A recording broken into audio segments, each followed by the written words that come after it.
Ajay દેવગનની film red 2 release થઈ ગઈ છે। ફિલ્મની અંદર શું સારું છે, શું ખરાબ છે, શું નેગેટિવ પોઈન્ટ છે, એ બધું જ આપણે આ વિડીયોની અંદર જાણીશું। વિડીયોના લાસ્ટ સુધી બન્યા રહેજો। હેલો મિત્રો, હું છું અમિત, તમે જોઈ રહ્યા છો સિનેમા શો। સિનેમા શો પર આજે રિવ્યુ કરીશું અજય દેવગનની ફિલ્મ રેડ 2 નું। રેડ 2 ફિલ્મ એ 2 કલાક ને 19 મિનિટ જેવી કંઈક લેન્થ છે ફિલ્મની। ફિલ્મની અંદર આપણને શરૂઆતથી જ એકદમ એન્ગેજિંગ કહાની બતાવવામાં આવે છે। જેમ કે આપણે રેડ 1 માં આપણે જોયું હતું કે જે રીતના રેડ કરે છે આ લોકો, બસ એવી જ રીતના કંઈક પ્રેઝન્ટેશન આ ફિલ્મનું પણ છે। સાથે વિડીયોને એક લાઈક અને ચેનલને સબસ્ક્રાઇબ કરતા જજો, કારણ કે આ ચેનલ પર દરેક ગુજરાતી મૂવીના રિવ્યુ આવે છે, સાથે હિન્દી મૂવીના પણ રિવ્યુ ગુજરાતીમાં જોવા મળે છે। ફિલ્મની સ્ટોરી આપણને બધાને ટ્રેલર જોઈને અંદાજ આવી જ ગયો હશે કે ફિલ્મની સ્ટોરી શું છે। સીધી વાત છે કે રેડ કરવાની છે।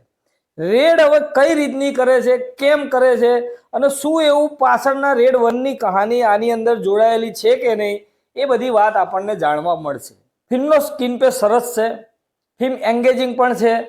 ફિલ્મ ઇન્ટરવલ સુધી તો તમને એકદમ પકડી રાખે છે, મજબૂતાઈથી ચાલે છે।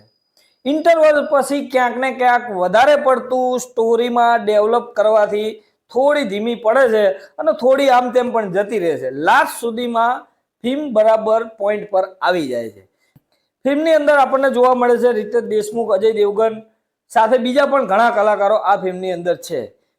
આ ફિલ્મથી અપેક્ષાઓ તો ઘણી બધી હતી, અપેક્ષાઓ પર ખરી પણ થોડી ઘણી અંશે ઉતરી પણ છે। એવું નથી કે ફિલ્મ બકવાસ છે, ખરાબ છે। હા, થોડા નેગેટિવ પોઈન્ટ છે ફિલ્મની અંદર।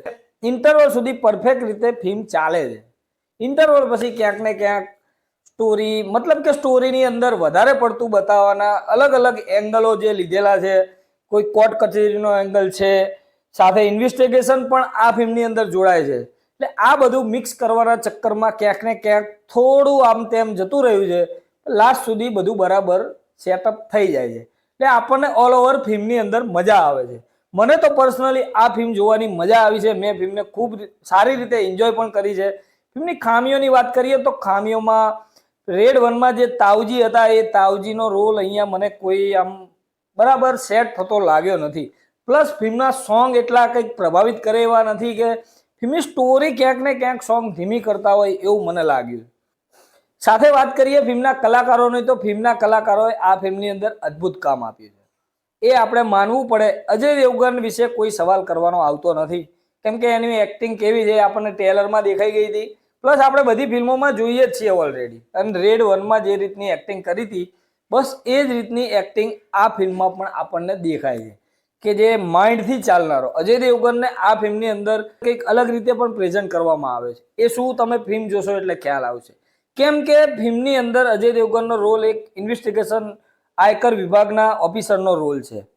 આ આયકર વિભાગનો ઓફિસર પડદા પાછળ રહીને પણ ઘણા કાંડ કરે છે, એ ફિલ્મની અંદર આપણને જોવા મળે છે। રીતેશ દેશમુખ જે આપણે વિલનમાં ઓલરેડી એક વિલનમાં આપણે જોયેલા છીએ, અહીંયા પણ એટલા જ અહીંયા પ્રભાવિત કરે છે। મતલબ કે માઇન્ડ ગેમ આ ફિલ્મની અંદર ચાલે છે। કહેવાય ને કે શેર માથે સવા શેર હોય તો જ ફિલ્મની અંદર મજા આવે। આ ફિલ્મ સાથે પણ એ જ થયું છે કે હીરોની ટક્કરમાં જો વિલન આવતો હોય ને વિલન એની બાજી મારી જાય એટલે વિલન પરફેક્ટ સમજવો। આ ફિલ્મની અંદર વિલન ક્યાંક ને ક્યાંક ટક્કરનો મળ્યો છે। બાજી મારી જાય છે એ શબ્દ હું નહીં વાપરું, એકદમ ટક્કરનો મળ્યો છે અજય દેવગનને, એટલે ફિલ્મની અંદર જાન આવે છે અને મજા પણ આવે છે। તમે ફિલ્મ જોવા માંગો છો કે નહીં, તમે ફિલ્મ જોઈ હોય તો તમે તમારો રિવ્યૂ આ કોમેન્ટ બોક્સમાં જરૂરથી આપજો।